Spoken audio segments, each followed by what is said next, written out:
So a lot of people have the Movo VXR10 as their on-camera mic, which I think is a great little mic for the money.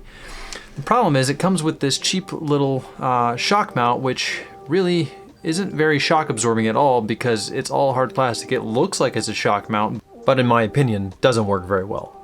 So I hopped on Amazon and found this one, which is the DreamGrip Shock mount.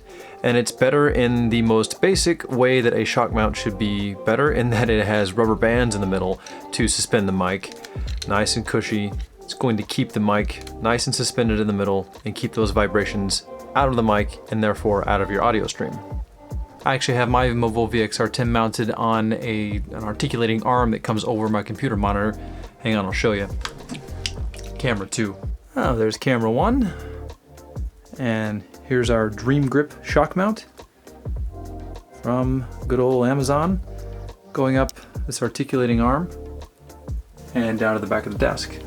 It allows me to move it where I need to. If you're interested, this is also like a $13, $15 articulating arm.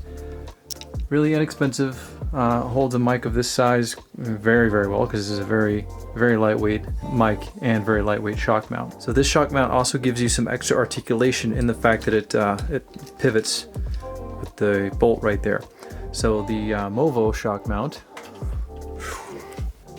this guy, once it's on, you're reliant on whatever stand that you've got it on. There's no extra articulation, and I actually found, in addition to this not providing much shock mount, that when it's on the holder, it's pointed too far at my forehead. This allows me to point it more towards my mouth or wherever it needs to go.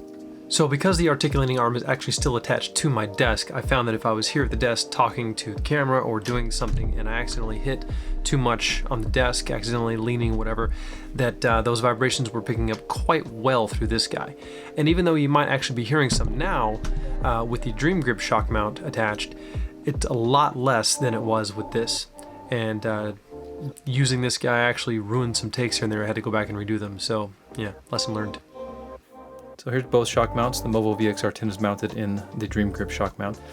But what was important to me, and as you can see on this, the rubber bands that provide the shock absorption, they do not extend out beyond where the microphone grills start. And for me, that was very important. I didn't want those rubber bands to be covering up any of those grills. Most shock mounts are going to be much deeper than the DreamGrip. They're going to be about this deep, about as deep as this mic, because this mic is actually very small, which is why I like it. But if I had a deeper shock mount, then the chances of those rubber bands or whatever suspension devices covering up the microphone grills would be a lot greater. And I didn't want to risk that.